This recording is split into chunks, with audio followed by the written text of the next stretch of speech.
My dear, if we are meeting for the first time, my name is Amy Jones. I am a progress coach and strategist. A lot of people go, oh, is she your life coach? And you can call it that if you want. I see it a little bit differently. My focus is helping people figure out what it is that they really, really want, what goals would be most meaningful and satisfying to them, and then how to actually achieve them, how to get what it is that you really, really want. So today we are going to be talking about building your tolerance for success, for things going well, because that is a tricky bit that we don't often talk a lot about and seem to have this kind of common popular narrative that once you start taking action, once you start making different decisions, that it all just sort of falls into place and it goes in a linear process and it just turns out. And in my experience, not really. Sometimes for some folks it can, but for most of us, and I imagine for you, if you were anything like me, given that we are both human people, it can get a little bit more complicated. So I wanted to share about something that's going on in my life currently, and started kind of inspired by a conversation yesterday with a dear friend of mine. And she and I are both entrepreneurs. We are both building our vision, this big thing that we want to bring into the world to help a lot of people and change the way people think about things. And it's exciting. And, both she and I have been really in the beginning stages of our business, and especially over the last year and a half, we've often had conversations about wanting to achieve certain milestones or find certain partnerships or, whatever the things are that we think we need to be able to get where we want to go. And so what was so interesting yesterday is that she was sharing about some really great things that have been happening. And it was funny because we were talking for like a good 20 or 30 minutes before she even mentioned this big, amazing thing that happened. It's like burying the lead, as we like to say. And it was so fascinating because as she was telling me this incredibly good news, this, news that she had been wanting for so long now and been working toward for so many months, it was fascinating that her tone was very reserved. It was very cautious. If I was quiet, if you would imagine like her being held hostage and being forced to read a statement, it was a little bit like that. And I asked her about it. I said, it's interesting. Like, that's really, really good news. And the tone of your voice is just a bit reserved. And eventually we started laughing about it because it's like, there's this distrust when we start moving outside of what is known and familiar. Especially if it's a struggle that we're familiar with and comfortable with. When things start going better, when we start having successes, when the things start materializing that we have been dreaming about for a long time, it can be very, very uncomfortable. And my comment to her was like, sweetheart, it sounds like building a tolerance for things going well, building a tolerance for it turning out. And we laughed more about that because it's like, yes, joy, success can be something that we don't always trust. And our clever brain, which is the part of our brain that I describe as that which runs on fear, which is valiantly trying to protect us by convincing us that going outside of what is known and familiar, whatever that comfort zone is suspect, is a threat to our survival. Bad things happen, people are going to die, and we should never do it. Even if our comfort zone is uncomfortable, even if our comfort zone is that we are in a lot of debt, even if our comfort zone is that we are carrying a lot of extra weight, or we're in a job that makes us feel like we're dying every day when we go to work, or we're in a relationship that makes us feel like we are hidden. There's all kinds of dynamics that we can intellectually process on a certain level and say, I want to change this. This doesn't make me happy. I know this is not what I want. I know there's more for me. I know that this is not what I'm supposed to be doing with my life. We can know that on a certain level. And that's an important part of us recognizing what's going on, having an awareness and a consciousness about it, and then beginning to take action and practicing new skills and new habits that will allow us to move in the direction that we want to go. And yet, when we start to take some of those new actions, when we start to see some tiny wins, some victories in just making a different choice, not buying something that we would normally buy, not eating something really calorie heavy that we would normally eat, or, not staying late to the detriment of our health, but going home from work and going and being with our family or loved ones. Those are decisions that are positive, are constructive in that they are moving us towards the things that we say we want. It's just that it's counter to what is known and what is familiar. So even if it's uncomfortable, even if you know it's not good for you, it can still be comfortable in that it is familiar. You know what's going to happen. It's a pain that you know. It's an enemy that you know. And when we start to move outside of it, then the new success, the new habits, the new health, the new things going well seem suspicious to our clever brain. It seems like we can't trust it. It seems like maybe something's wrong. Maybe we need to engineer a series of decisions to bring us back down into the comfort zone. And I was reminded of this last night when I had this experience, and that recently, within the last couple of weeks, I've started an experiment with tracking what it is that I eat. And I've been using this app called Noom. Isabel, thank you, one of our members of the tribe, had shared that she was using it with success. So I thought, all right, let me try it. Let me see what's going on, because I have a goal of eating things that are worth it to me, meaning eating things that either give me a feeling in my body or contribute to my health in a way that I feel good, feels loving, feels kind to myself. Or if it's not the most nutritious thing, at least I damn sure enjoyed it.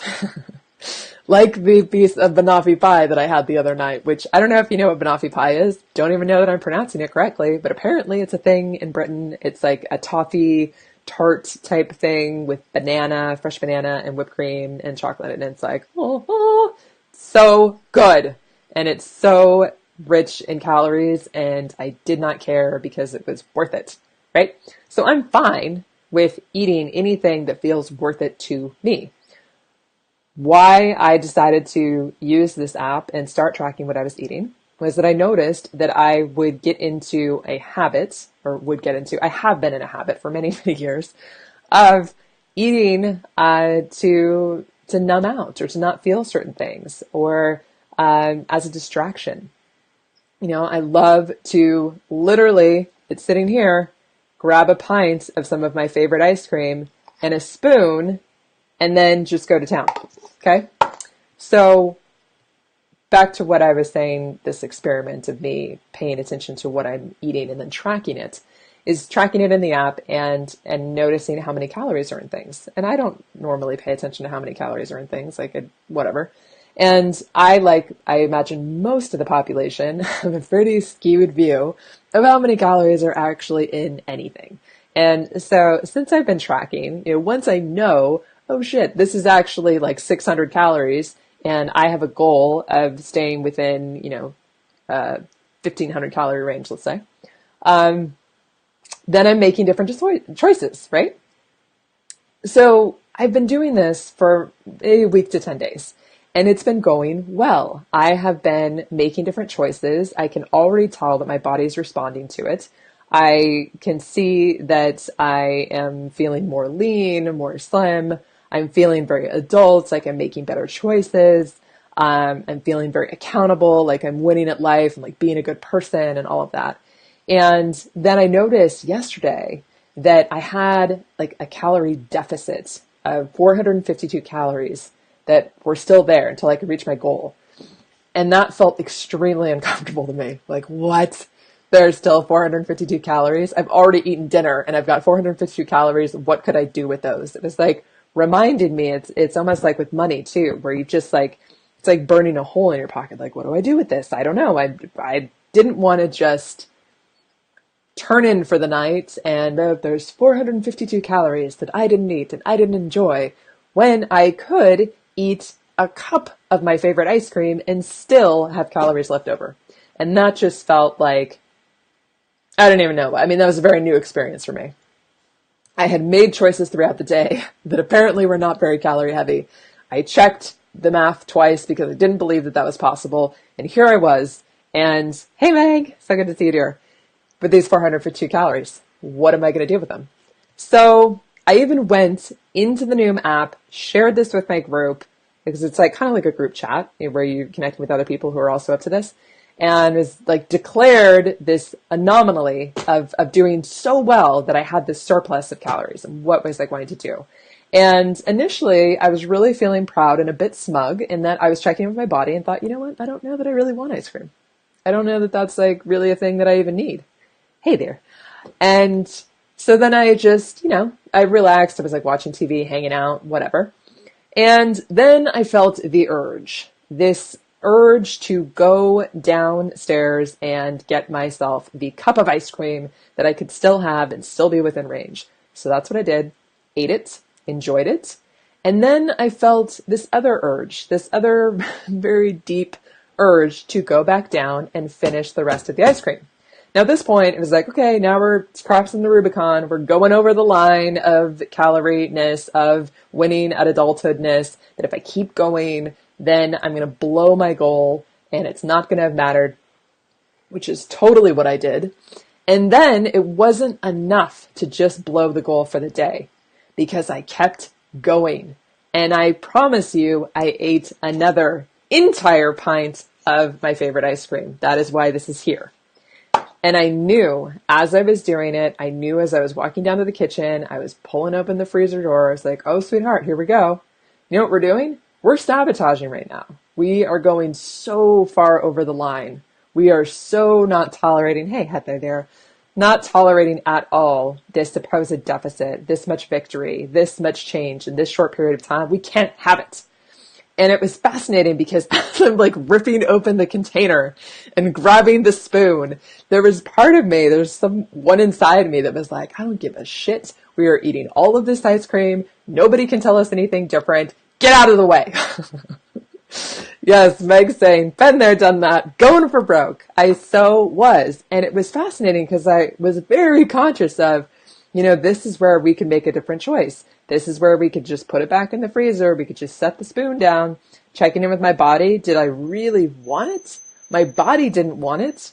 My body was like, yeah, no, we're good. We're all set. Let's just cut our, here would be victory. But I kept going. And I even felt like, can I stop this right now? Like, do I feel like I can stop this right now? It was almost like it was on autopilot. Like I was being driven by something else. And now it's past noon where I live, and I still have yet to eat anything today because my stomach is still like, you just ate like 2 pints of ice cream last night, right? So my body was not on board, but my brain, and what I would describe as my clever brain, was like taking over the steering and just wanted to just plow us into a more comfortable, familiar, less successful place. It just wasn't tolerable. So what happens now? When we catch ourselves in that type of experience where we've been experiencing success, we've been doing well, and then we just seemingly cannot take it anymore. And it's like clever brain takes over, we go into sabotage mode, and there's some sort of like one in us that's just like, like rebellious, and I don't care what happens, and I'm going to do it anyhow. And like, to me, there's a certain element of freedom in that. Like, you can't chain me. Like, you can't stop me from eating ice cream. So what do we do about that? Like, how do we build our tolerance? So a couple things that I came up with. Meg is sharing autopilots, that I'm not allowed to have that much winning. Yes, there's very, very, very good reasons why we do what we do. And when there are aspects of ourselves that have not yet caught up to our new behaviors, that are not yet believing that it's okay, things can get messy. And that's where we start to kind of go into these modes where we tear down the progress that we seemingly have made. So really important, first thing is to notice what you are comfortable with. And if you're like, what does that mean? What am I comfortable with? Notice what is normal for you. What is routine, what is within the like normal parts of your behavior. When you consider whatever your goal is, if your goal is around eating better or weight loss or things like that, then, you may relate to my example, where you normally would sit down in front of the TV and just be eating until the point where you kind of feel a little bit sick. Or normal would be going out to a restaurant and, ordering a couple drinks and ordering an entree and dessert and whatever and spending $50 on it. Maybe that's normal for you. Maybe normal is checking your email late at night when you have a goal to kind of detach more from work and have a better work-life balance, but you pick up your phone yet again, you check more emails yet again late at night and start getting sucked into that. Whatever is normal for you as it relates to the behavior that you're wanting to change or the goal that you're wanting to reach, notice that. And this is not about judging it. It's not about shaming or criticizing or saying that you're wrong, saying that you should know how to do it better, that, anything painful, any sort of thoughts that you have about your normal that feels painful, that hurts, is your clever brain, is that aspect of you that would like to use shame and criticism and any other painful feeling to keep you in it. Because as long as you are believing that whatever your normal is, even if it's uncomfortable, even if it's not really working and not giving you the results that you want intellectually, there is still a deeper part of you that is very committed to that normal. Really committed. So anything that is outside of what is normal to you is going to be challenged. And especially, when we have those goals that we've gone over, or we've tried to reach rather, again and again, and we get to a certain point and maybe it goes well for like a week, maybe a couple weeks, maybe a month. And then we just don't have the tolerance anymore. And so something will happen. And sometimes it can be something that's more obvious, like that we obviously initiate, like me, taking down the pints. And sometimes it's something that is a little bit more subtle, where our subconscious kind of works to engineer the circumstances where we have a really very, very good reason as to why we can't continue. That's a thing that happens all the time. Meg is saying it's like resetting the thermostat. Exactly. Like we have our internal thermostat of how much success we are allowed to have.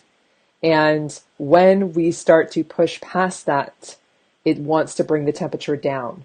So it's going to kick on the clever brain to adjust the temperature and bring just the right amount of thoughts and feelings and, destructive beliefs to bring us back down, to right size us. So whatever we are believing about what we deserve or what we are capable of is going to be reflected in the results that we're creating. The second thing is to realize that this idea that you should be happy about success may actually be getting in the way of you being able to create a momentum that then you can sustain.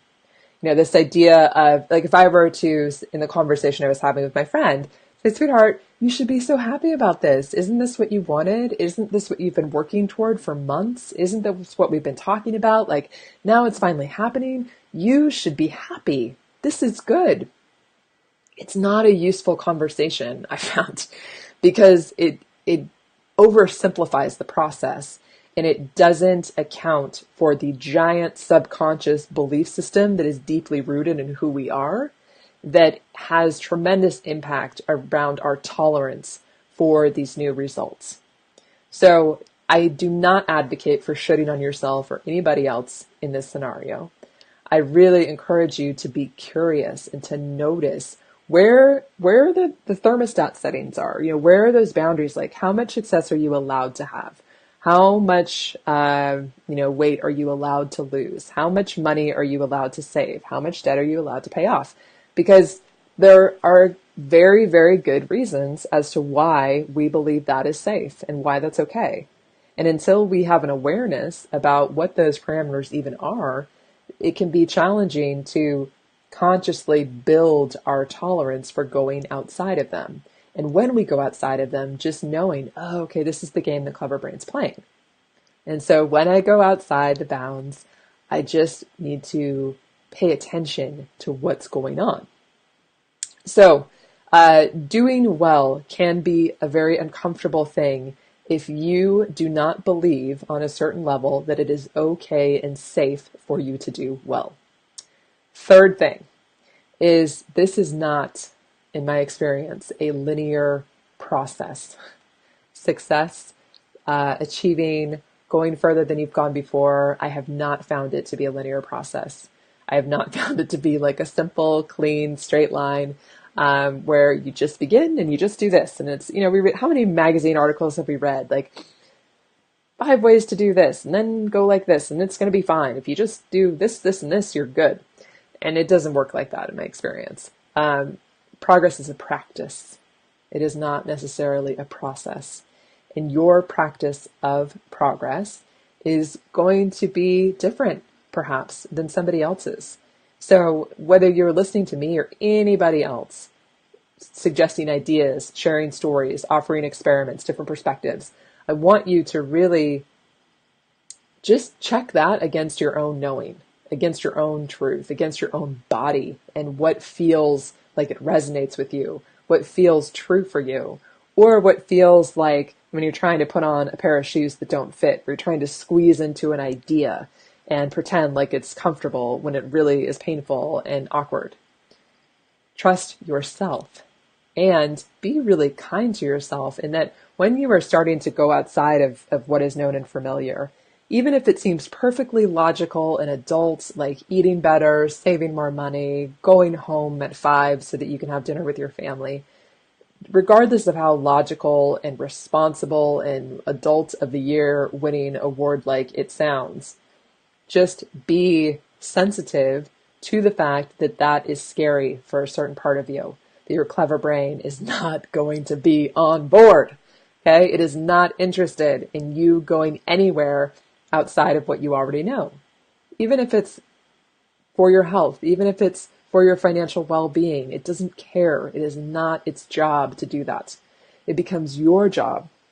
What I describe as the aspect of yourself, that inner captain, the captain within you that operates from love, that navigates the vessel of your being. It's your captain's job to be able to make good decisions. And when you empower that aspect of yourself, when you empower the captain over your clever brain, then you're able to move forward. Except for the times that you don't. Except for when you reach that tolerance, that level of failure. It's kind of like when you're building your muscles physically and you push and do go to the point where you're not going to be able to do any more in that moment. Okay? You've pushed yourself and you've exercised that muscle as best you can in that moment. And then it's just being really kind and patient with yourself. When you can't push all the way through, when you can't go as far as you want in that moment, you haven't yet learned how to do it better. You haven't yet learned how to shift your mindset or how to build upon the strength that you're creating with practicing and building whatever musculature is required. Okay? You're not a robot. You're a human person.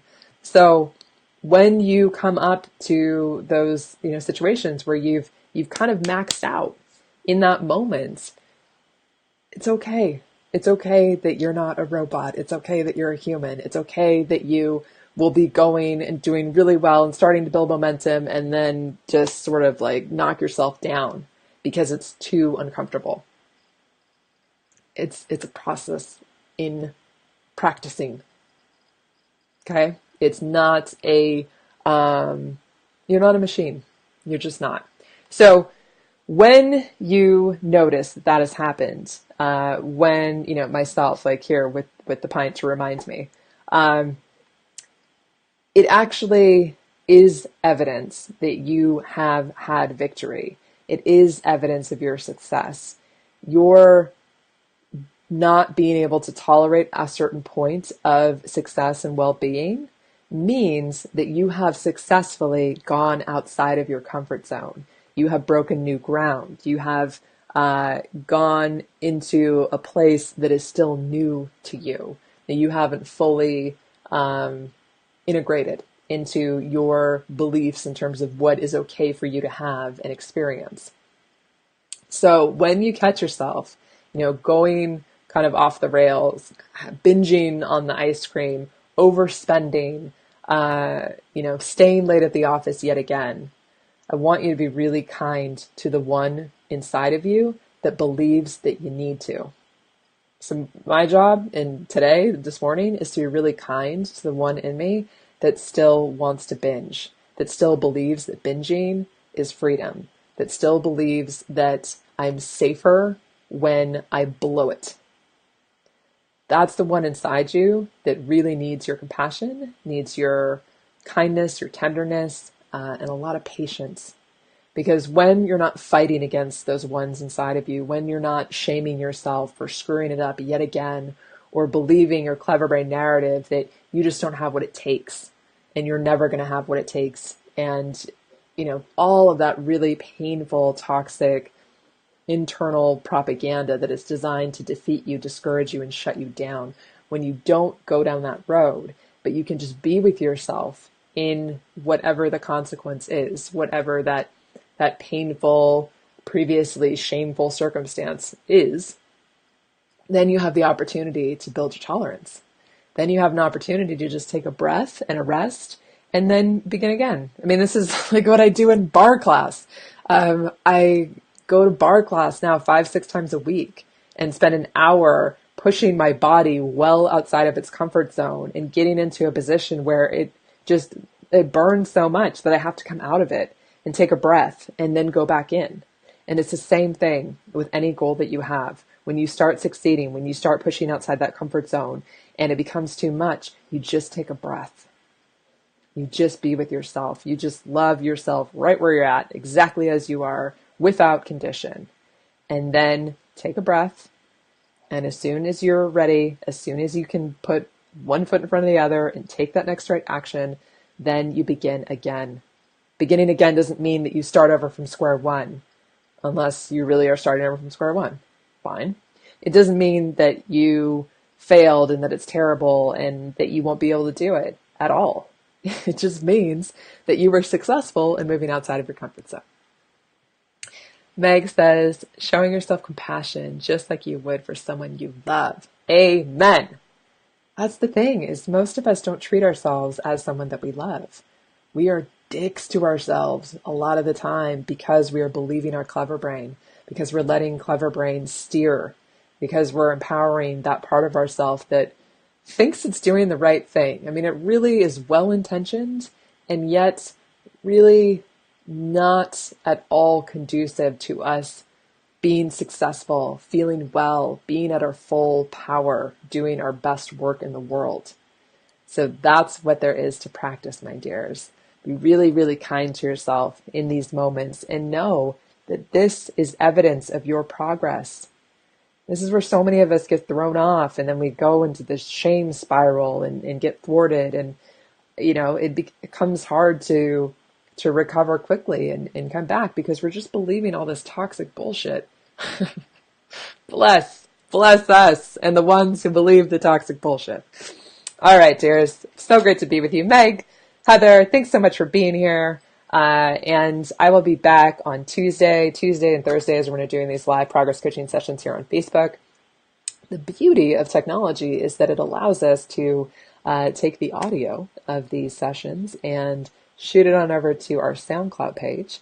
So if you would like to listen to these or catch up on any of the dozens and dozens of sessions that I've done at this point, you can do that over at our SoundCloud page. And it has a great app. You can download it onto your phone, and it's almost like it's a podcast. You can listen to me sharing these ideas and encouragements while you were driving, while you were cleaning, while you were walking the dog, and really find the pockets and space in your day, in your life as it is right now, to be able to hear different perspectives and to get ideas as to how you can start taking next right steps and experiment with going outside the bounds of what is comfortable and familiar, because that is how you grow. That is how you make progress. And that is also how you build your tolerance for success and well-being. All right, dears, great to be with you. And until next time, go be brave.